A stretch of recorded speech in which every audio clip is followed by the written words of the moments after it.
15 जनवरी 1956 दिल्ली के lady Hardinge अस्पताल में एक बच्ची ने जन्म लिया। उसी दिन उसके पिता प्रभुदास दयाल को केंद्र सरकार के डाक विभाग में प्रमोशन मिला। इस वजह से परिवार ने इसे शुभ संकेत माना। यही वजह थी कि बच्ची का नाम रखा गया मायावती। कुछ साल बाद परिवार गाजियाबाद से दिल्ली आ गया और इंद्रपुरी की झग्गी झोपड़ी कॉलोनी में रहने लगा। बचपन से ही मायावती का जीवन आसान नहीं था। उनके पिता प्रभुदास दयाल बेटों को ज्यादा महत्व देते थे। बेटों को अच्छे प्राइवेट स्कूलों में पढ़ाया गया, जबकि मायावती को पढ़ाई में बहुत तेज होने के बावजूद उतना सहयोग नहीं मिला। यह भेदभाव उनके मन में गहराई से बैठ गया। बाद के वर्षों में मायावती ने कई बार इस बात को लेकर अपने पिता को ताने भी दिए। मायावती दलित समाज से आती थी।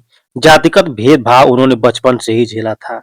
बस या ट्रेन में सफर के दौरान जब लोगों को उनके मोहल्ले या जाति का पता चलता था, तो लोग बातचीत बंद कर देते थे।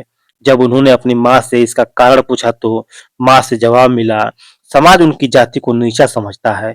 यही अनुभव मायावती के भीतर जाति व्यवस्था के खिलाफ नफरत और विद्रोह पैदा करता गया। दिल्ली में रहते हुए हर साल मायावती 14 अप्रैल को अंबेडकर जयंती के कार्यक्रमों में जाती थी। बाबा साहब को मिलने वाला सम्मान उन्हें गहराई से प्रभावित करता था। एक दिन उन्होंने अपने पिता से पूछा, अगर मैं भी अंबेडकर की तरह सामाजिक अन्याय के खिलाफ लड़ूं तो क्या लोग मुझे सम्मान देंगे? पिता ने जवाब दिया, इसके लिए तुम्हें आईएएस बनना पड़ेगा। यही वाक्य मायावती के जीवन का लक्ष्य बन गया। उन्होंने आईएएस बनने को ही मिशन बना लिया। पढ़ाई में वे इतनी तेज थी कि एक ही साल में 3 कक्षाएं पार कर ली। दिल्ली के कालिंदी कॉलेज से ग्रेजुएशन, गाजियाबाद से बीएड और फिर दिल्ली यूनिवर्सिटी से कानून की पढ़ाई शुरू की। साथ ही एक सरकारी स्कूल में शिक्षिका भी बन गई। लेकिन इस दौरान उनका झुकाव दलित मुद्दों की ओर गहराता चला गया। उन्हें लगने लगा कि कांग्रेस दलितों को सिर्फ वोट बैंक की तरह इस्तेमाल कर रही है। इमरजेंसी के दौरान जबरन नसबंदी और झुग्गी झोपड़ी हटाने जैसे अभियानों ने दलितों की नाराजगी और बढ़ा दी। मायावती का गुस्सा महात्मा गांधी तक पहुंचता है। वे मानती थी कि 1932 में अंबेडकर की सेपरेट इलेक्टोरेट की मांग ठुकराकर दलितों को स्वतंत्र राजनीतिक ताकत बनने से रोका गया। उन्होंने अपनी आत्मकथा में गांधी पर तीखी टिप्पणी भी की।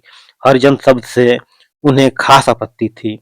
सितंबर 1977 में कॉन्स्टिट्यूशनल क्लब में एक सम्मेलन के दौरान जब राजनारायण ने दलितों को हरिजन कहा, तो मायावती खुलकर भड़क उठी और उनके जवाबी भाषण ने पूरी सम्मेलन को माहौल बदल दिया। यहीं से दलित संगठनों में उनका नाम तेजी से फैलने लगा।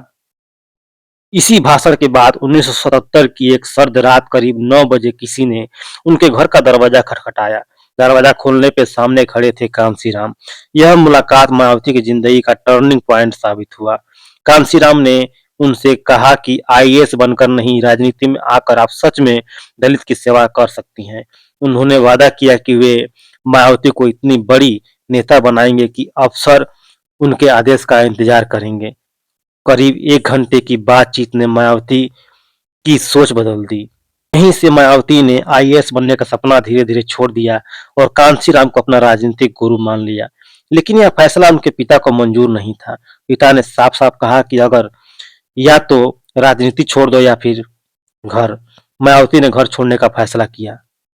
सरकारी नौकरी से बचाए पैसे, कुछ कपड़े और एक सपना लेकर निकल गई। यहीं से शुरू होती है एक ऐसी यात्रा जो झुग्गी से सत्ता के शिखर तक पहुंचने वाली थी। और चुनाव लड़ना शुरू किया। लगातार चुनाव लड़ने के बावजूद मायावती को शुरुआती दौर में सफलता नहीं मिली। 1985 में बिजनौर लोकसभा उपचुनाव में वे तीसरे स्थान पर रहीं।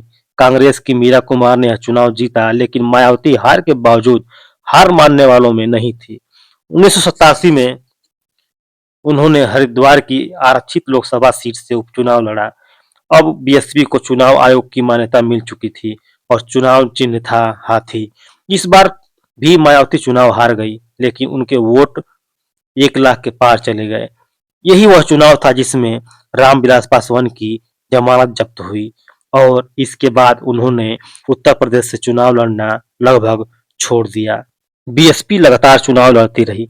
मायावती गांव-गांव प्रचार करती, ग्रामीण महिलाएं उन्हें देखकर हैरान हो जाती थी। एक दलित महिला साधारण कपड़ों में खुलकर राजनीति कर रही थी। मायावती और कांशीराम ने सिर्फ दलितों तक खुद को सीमित नहीं रखा, उन्होंने पिछड़ी जातियों और मुसलमानों को भी साथ जोड़ने की रणनीति अपनाई। मंडल कमीशन लागू करने की मांग इसी राजनीति का हिस्सा थी। 1989 के लोकसभा चुनाव में बीएसपी ने पहली बार अपना खाता खोला। पार्टी को 3 सीटें मिली और देश भर में 2.7% वोट मिले और बिजनौर से मायावती जीतकर पहली बार लोकसभा पहुंची। 33 साल की उम्र में वे संसद में लगभग अकेली थी, लेकिन सीखने की भूख जबरदस्त थी।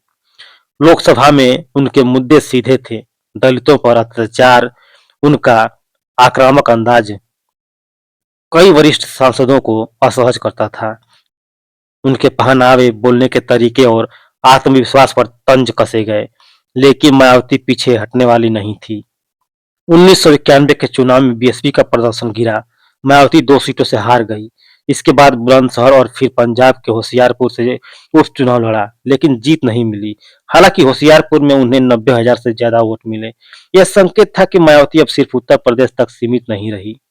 इसी दौर में बाबरी मस्जिद गिराई गई और उत्तर प्रदेश की राजनीति पूरी तरह बदल गई। 1993 के विधानसभा चुनाव में समाजवादी पार्टी और बीएसपी का ऐतिहासिक गठबंधन हुआ। यह समझौता दोनों के लिए फायदेमंद साबित हुआ। सपा को 109 और बीएसपी को 67 सीटें मिली। बीजेपी सबसे बड़ी पार्टी होते हुए भी सत्ता से बाहर रह गई। मुलायम सिंह यादव मुख्यमंत्री बने और मायावती सरकार में शामिल नहीं हुई, लेकिन गठबंधन की निगरानी उनके हाथ में ही थी। इसी दौरान मीडिया उन्हें सुपर चीफ मिनिस्टर कहने लगा। जनवरी 1994 में उन्हें राज्यसभा भेजा गया। 1994 में मायावती ने महात्मा गांधी के हरिजन शब्द पर तीखा बयान दिया। उन्होंने पूछा, अगर दलित भगवान के बच्चे हैं तो बाकी कौन है? इस बयान पर भारी विवाद हुआ, गिरफ्तारी की मांग उठी, लेकिन मायावती टस से मस नहीं हुई। यहीं से सपा बसपा रिश्तों में दरार गहरी होने लगी। 1995 आते आते गठबंधन टूटने की कगार पर था। मुलायम सिंह बीएसपी के विधायकों को तोड़ने की कोशिश करने लगे। उधर कांशीराम ने बीजेपी के समर्थन से सरकार बनाने का फैसला कर लिया। 2 जून 1995 को लखनऊ के सरकारी गेस्ट हाउस में मायावती बीएसपी विधायकों के साथ बैठक कर रही थी। शाम होते होते सपा के सैकड़ों नेता और कार्यकर्ता गेस्ट हाउस पर टूट पड़े। जाति सूचक गालियां देते हुए मारपीट करने लगे और विधायकों से जबरन हस्ताक्षर करवाए। स्थिति बेकाबू हो गई। मायावती की जान खतरे में थी। पुलिस का एक हिस्सा वहां मौजूद था, लेकिन मूक दर्शक बना रहा। इसी बीच बीजेपी के विधायक ब्रह्मादत्त द्विवेदी ने मायावती को सुरक्षित बाहर निकाला। इसके बाद मायावती उन्हें अपना भाई मानने लगी। यह घटना इतिहास में गेस्ट हाउस कांड के नाम से दर्ज हो गई। 3 जून 1995 मायावती ने उत्तर प्रदेश की पहली दलित महिला मुख्यमंत्री के रूप में शपथ ली। प्रधानमंत्री नरसिम्हा राव ने इसे लोकतंत्र का चमत्कार कहा। बहुमत कमजोर था, बीजेपी का समर्थन अस्थायी था, लेकिन मायावती ने इस छोटे कार्यकाल को पूरी ताकत से इस्तेमाल किया। उन्होंने अंबेडकर, फूले, पेरियार और दलित नायकों के नाम पर संस्थानों, जिलों और सड़कों के नाम बदले। लखनऊ में अंबेडकर पार्क और परिवर्तन चौक जैसे भव्य स्मारक बने। दलित अधिकारियों को प्रशासन और पुलिस में अहम पद मिले। अंबेडकर गांव योजना के तहत दलित बहुल गांव में सड़कें, पानी, स्कूल और क्लिनिक पहुंचे। वाल्मीकि समाज के बच्चों के लिए शिक्षा और वैकल्पिक रोजगार की व्यवस्था की गई। यह सिर्फ विकास नहीं था, यह सत्ता संतुलन को चुनौती देने की राजनीति थी। मायावती ने दिखा दिया कि राजनीतिक शक्ति मिलने पर दलित क्या कर सकते हैं। यही कांशीराम का सपना था और मायावती उसे जमीन पर उतार चुकी थी। दोस्तों, यहाँ तक बने रहने के लिए धन्यवाद। मायावती जी के संघर्ष की आगे की कहानी अगले भाग में सुनिए और अपनी प्रतिक्रिया व्यक्त कीजिए। साथ ही वीडियो पसंद आई हो तो वीडियो को लाइक करके चैनल को सब्सक्राइब करें और बेल आइकन दबाएं।